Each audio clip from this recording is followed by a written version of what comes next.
So God gave me these two dreams. That's only two dreams that I received from the Almighty, the God of Abraham, Isaac, and Jacob, that you can only know through his son, Jesus, the Messiah, Yeshua Ha'Mashiach. These are the only two dreams. The first one was, it was actually a dream in which I envisioned Ezekiel's valley of dry bones. The second one was a passage in my mind. Hebrews 11, 12 through 30. Hebrews 11, 12 through 30. Hebrews 11, 12 through 30. And I heard that constantly throughout the entire night. This was like maybe 3 years ago. And I woke up and I had to read it. And it was part of the statement of faith. And I was like, wow, that's pretty awesome. Why it's only Hebrews 11, 12 through 30, I don't know. But I'm going to read it to you right now. Well, when we get to verse 12, you're going to know that that's where my dream starts, right? Hebrews 11, 12 through 30. But let's read the entire statement of faith. Now, faith is the assurance of things hoped for, the conviction of things not seen. For by it the men of old gained approval. By faith we understand that the worlds were prepared by the word of God, so that what is seen was not made out of things which are visible. By faith Abel offered to God a better sacrifice than Cain, through which he obtained the testimony that he was righteous, God testifying about his gifts, and through faith, though he is dead, he still speaks. By faith Enoch was taken up, so that he would not see death, and he was not found, because God took him up, where he obtained the witness that before his being taken up he was pleasing to God. And without faith it is impossible to please him, for he who comes to God must believe that he is, and that he is a rewarder of those who seek him. By faith Noah, being warned by God about things not yet seen, in reverence prepared an ark for the salvation of his household, by which he condemned the world, and became an heir of the righteousness which is according to faith. By faith Abraham, when he was called, obeyed by going out to a place which he was to receive for an inheritance, and he went out, not knowing where he was going. By faith he lived as an alien in the land of promise, as in a foreign land, dwelling in tents with Isaac and Jacob, fellow heirs of the same promise. For he was looking for the city which has foundations, whose architect and builder is God. By faith, even Sarah herself received the ability to conceive even beyond the proper time of life, since she considered him faithful who had promised.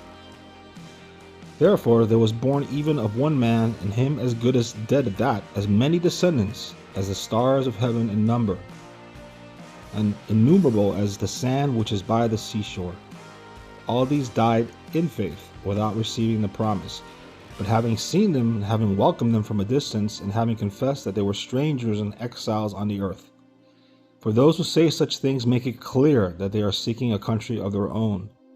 And indeed, if they had been thinking of that country from which they went out, they would have had opportunity to return. But as it is, they desire a better country, that is, a heavenly one. Therefore God is not ashamed to be called their God, for he has prepared a city for them. By faith Abraham, when he was tested, offered up Isaac, and he who had received the promise was offering up his only begotten son. It was he to whom it was said, "In Isaac your descendants shall be called." He considered that God is able to raise people even from the dead, from which he also received him back as a type. By faith Isaac blessed Jacob and Esau, even regarding things to come. By faith Jacob, as he was dying, blessed each of the sons of Joseph and worshipped, leaning on the top of his staff. By faith Joseph, when he was dying, made mention of the exodus of the sons of Israel, and gave orders concerning his bones.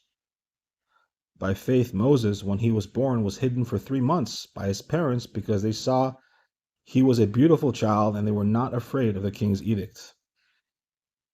By faith Moses, when he had grown up, refused to be called the son of Pharaoh's daughter, choosing rather to endure ill treatment with the people of God than to enjoy the passing pleasures of sin, considering the reproach of Christ greater riches than the treasures of Egypt, for he was looking to the reward.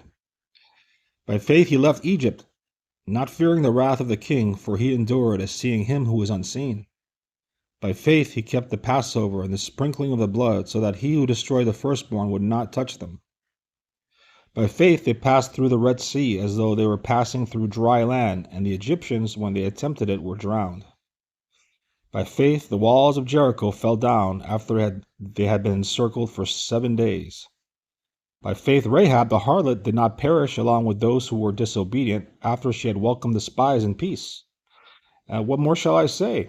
For time will fail me if I tell of Gideon, Barak, Samson, Jephthah, of David and Samuel and the prophets, who by faith conquered kingdoms, performed acts of righteousness, obtained promises, shut the mouths of lions, quenched the power of fire, escaped the edge of the sword, from weakness were made strong, became mighty in war, put foreign armies to flight. Women received back their dead by resurrection, and others were tortured, not accepting their release, so that they might obtain a better resurrection. And others experienced mockings and scourging, yes, also chains and imprisonment. They were stoned, they were sawn in two, they were tempted, and they were put to death with a sword. They went about in sheepskins and in goatskins, being destitute, afflicted, ill-treated, men of whom the world was not worthy, wandering in deserts and mountains and caves and holes in the ground. And all these, having gained approval through their faith, did not receive what was promised, because God had provided something better for us, so that apart from us, they would not be made perfect. Indeed, God speaks once or twice, yet no one notices it. In a dream, a vision of the night, when sound sleep falls on men, while they slumber in their beds, then he opens the ears of men and seals their instruction. Job 33:14-16.